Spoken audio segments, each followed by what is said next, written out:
Hey everyone, Jeff Murrin here, wanting to continue the discussion of the Odyssey by Homer, specifically the Robert Fagel's translation of the book. And in this particular video, I want us to look at book 23, which is also titled The Great Rooted Bed. All right, and so if you're a student of mine, then this would be definitely something to pay attention to, especially if we're going to do yet another one of our literary note cards where you need to look at and analyze symbols and allusions. Right here is definitely a symbol worth your attention. Okay, it's kind of, to me, in a way, significant. I don't know if I want to say as significant as Achilles' shield, but it's still up there. It's still one of those ones that I think is worthy of our time to consider and look at, and think of maybe putting it at the top of the list as far as symbols goes for this particular book. All right, so without further ado, though, I want to get into this particular book and see if we can't figure out what's going on here. All right, now I know this isn't really an interpretation kind of a thing, but man, I really love the opening sentences of this particular book because of the grammar. All right, and this is maybe another video for another time, but the use of absolute phrases, the use of participial phrases, enabling just such a clear and beautiful picture to be written there. And I'll probably make a video specifically on these particular sentences here. So look forward to that one coming. All right, so what I want to do is I'm going to start reading from page 456. All right, so what has happened here is the nurse, all the murder, all the slaughter, all the bloodshed, and all the, disgusting revenge that Odysseus took on the suitors in the last book is over. And what we have here now is the nurse running up to Penelope to say, "Oh yes, great news. Now you can be reunited with the man you've wanted to be with the entire time, your husband, your very own husband, Odysseus." And he's here, and he's done it. He's taken care of the suitors. He's, brought them, I want to say brought them to their knees. Pretty much he took their knees off, all right?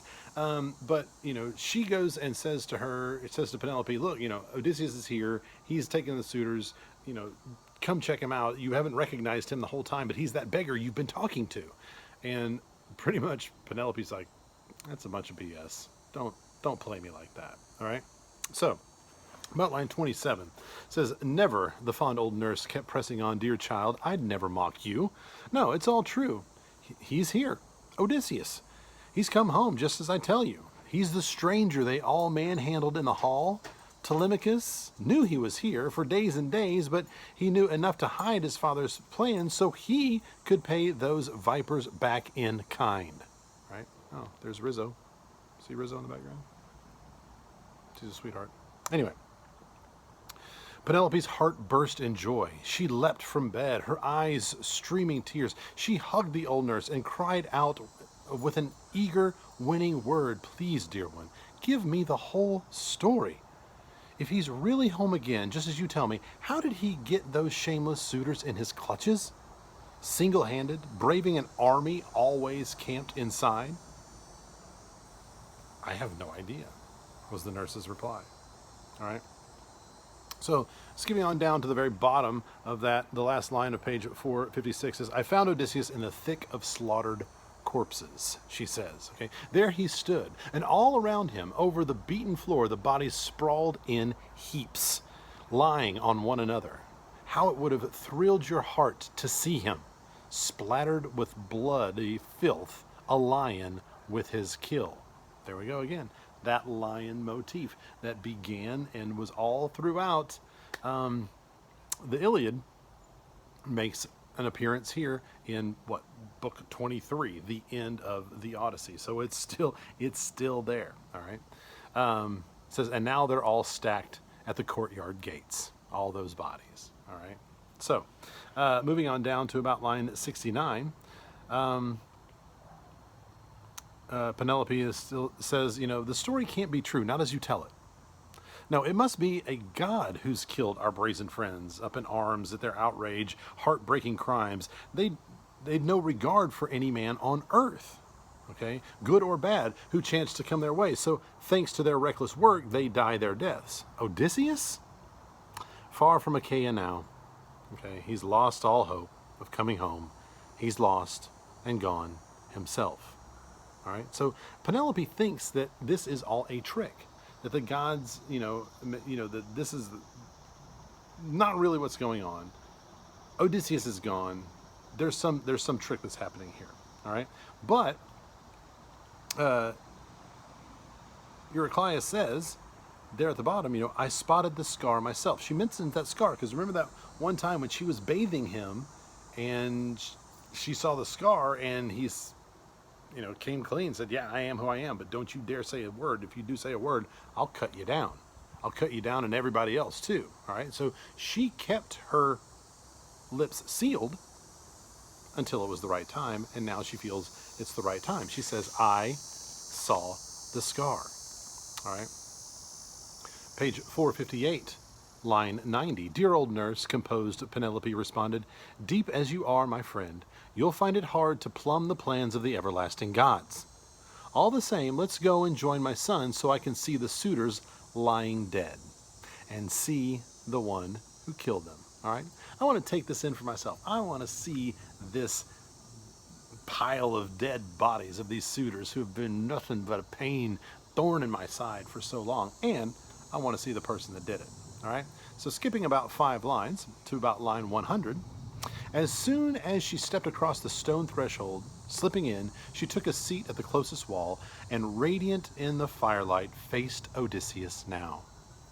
There he sat, leaning against the great column, eyes fixed on the ground, waiting, poised for whatever words his hardy wife might say when she caught sight of him. A long while she sat in silence. Numbing wonder filled her heart as her eyes explored his face. One moment he seemed Odysseus, to the life. The next, no, he was not the man she knew. A huddled mass of rags was all she saw. All right, so she's still not convinced. She's like, yeah, looks like him, but no, it doesn't. Maybe it is. I don't know. All right, I mean, think about it. He's been gone for 20 years. All right. I looked very, very different 20 years ago. All right. So let's give it to this guy. All right. That, yeah, he probably does not quite look the same. All right. And I haven't endured nearly what he's endured in this. And yeah, I don't look like I did 20 years ago. All right. So then Telemachus says, pretty much, Mom, what are you waiting for? This is Dad, like, this is what you've been waiting for. Why do you continue to wait? All right. And about line 121 on page 459, it says, but if he is truly Odysseus home at last, make no mistake, we two will know each other even better. We have secret signs, she says, known to us both, but hidden from the world. Odysseus, long enduring, broke into a smile. He knew exactly what she's talking. He knows what she's talking about. And turned to his son with pointed, winging words. Leave your mother here in the hall to test me, as she will. She soon will know me better. Now, because I'm filthy, wears such grimy rags, she spurns me. Your mother still can't bring herself to believe that I'm her husband. All right? It's just not what she expected, I'm sure. All right? He's the king of Ithaca. All right? So we get down here on about line 172 on 460. Says, the maid, Eurynomy, bathed him, rubbed him down with oil, and drew around him a royal cape and choice tunic too. And Athena crowned the man with beauty, head to foot, made him taller to all eyes, his build more massive, and yet down from his brow the great goddess ran his curls like thick hyacinth clusters full of blooms. Yeah, the opposite of this. All right. Anyway, as a master craftsman, okay, this is a nice epic simile here. As a master craftsman washes gold over beaten silver, a man, the god of fire, and Queen Athena, trained in every fine technique, and finishes off his latest effort, handsome work, so she lavished splendor over his head and shoulders now. All right. So over here on page 461, all right, now, he's looking good. He's looking like a king should. Maybe even better, you know, and I keep thinking, man, how many times has she made him better looking? Has she made him taller? Has she made his hair come down?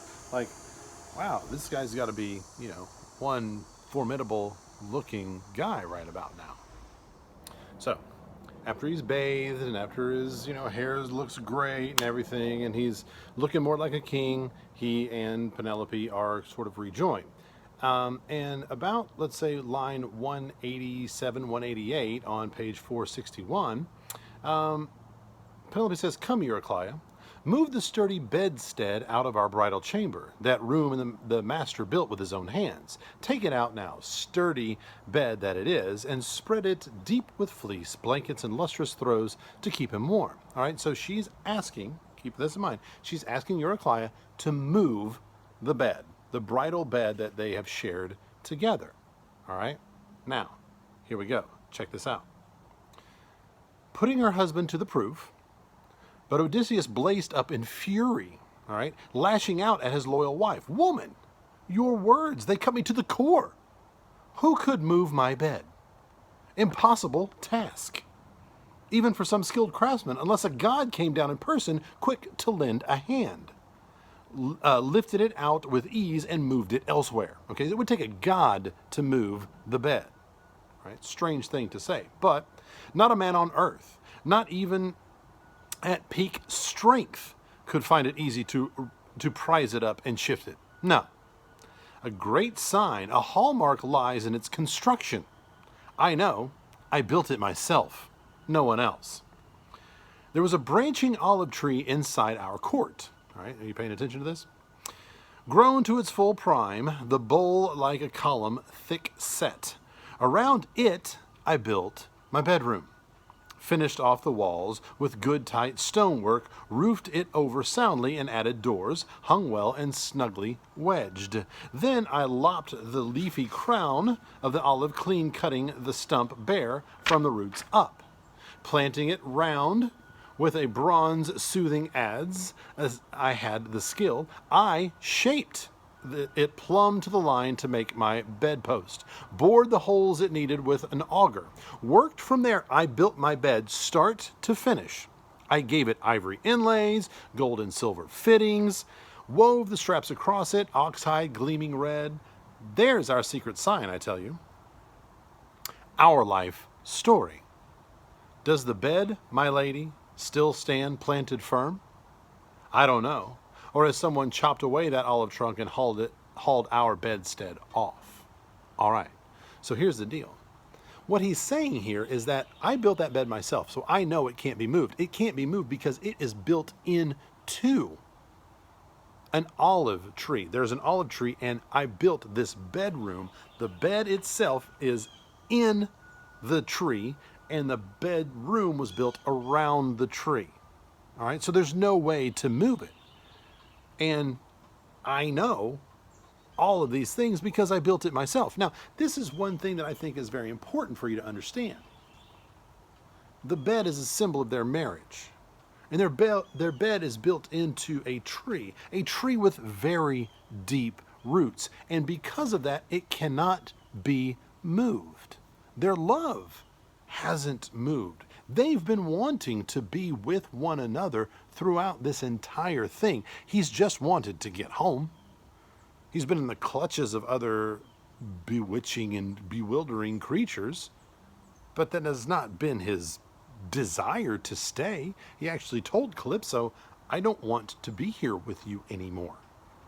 I want to go home." And until the gods forced her to, to free him, he was stuck there with her.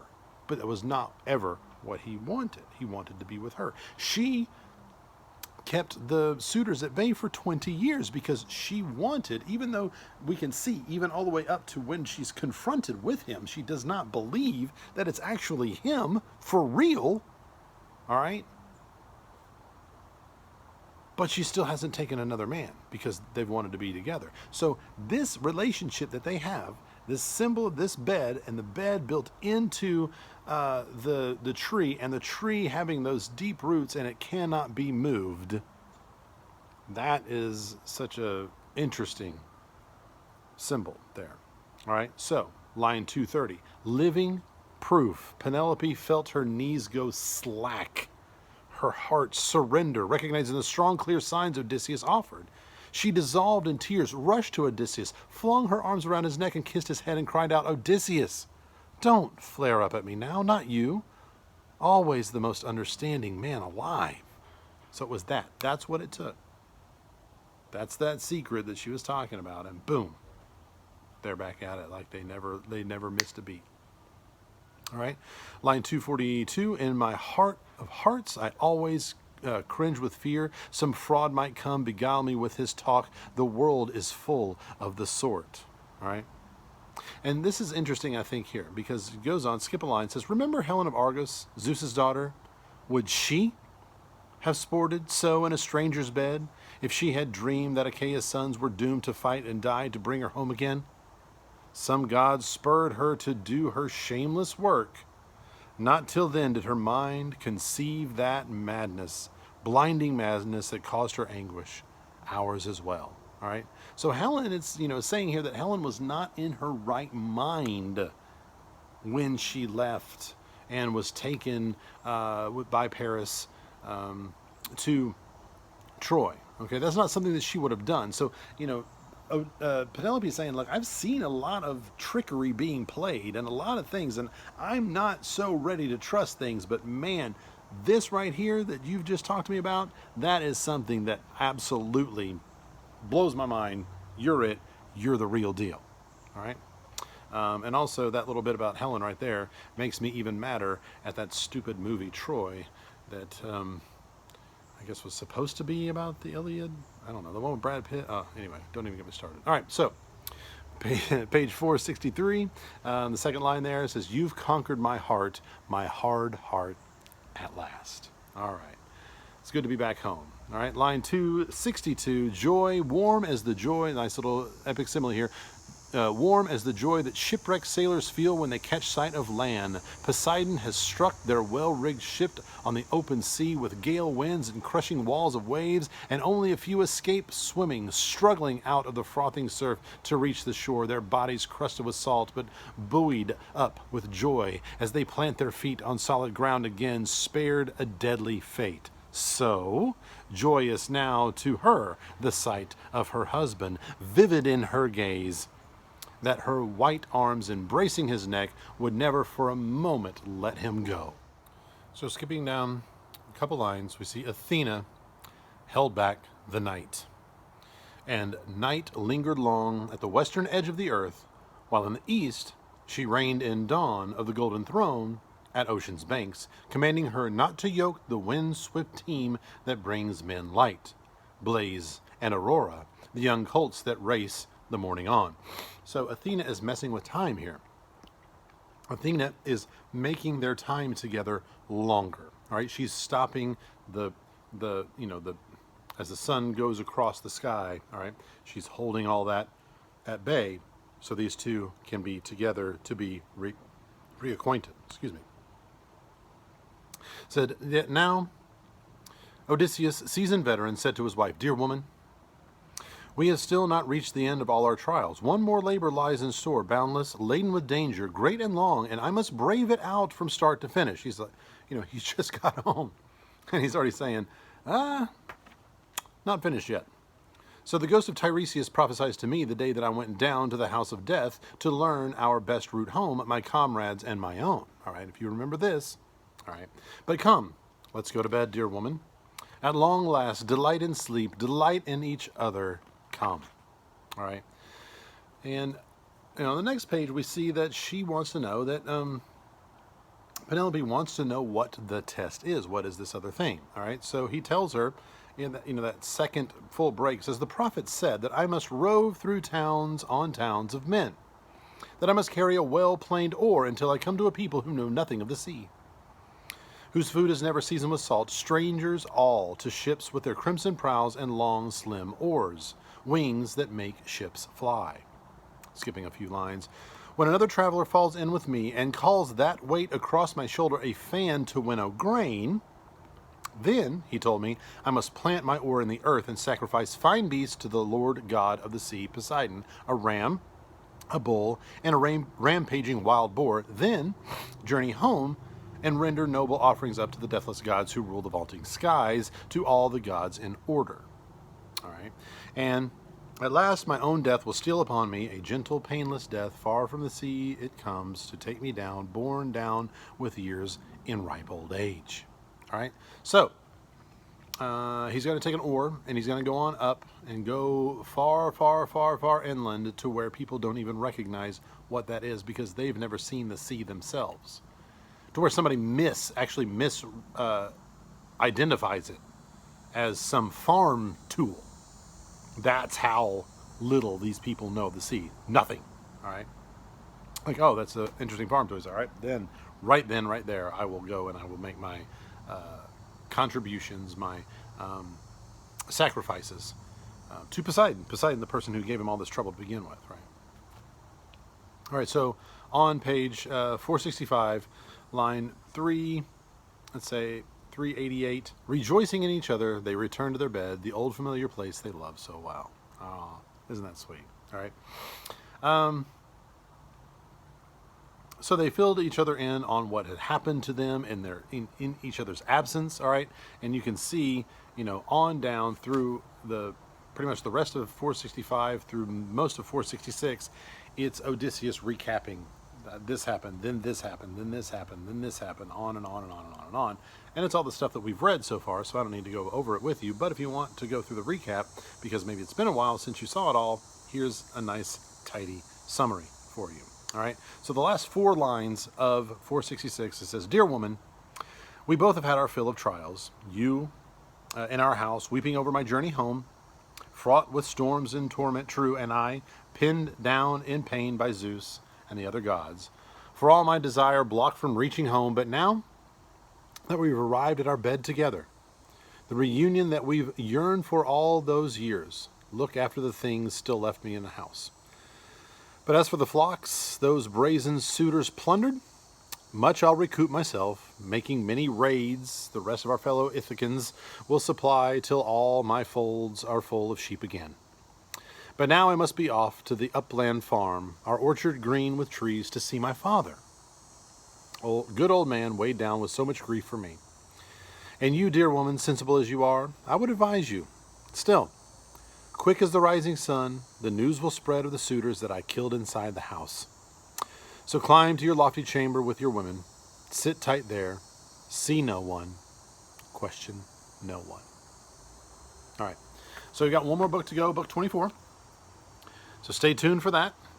But in the meantime, I want you to read book 24, annotate book 24, come up with your own thoughts about book 24, and then I will meet you here and I will give you my thoughts on book 24. So until then, and as always, I want to wish you happy reading.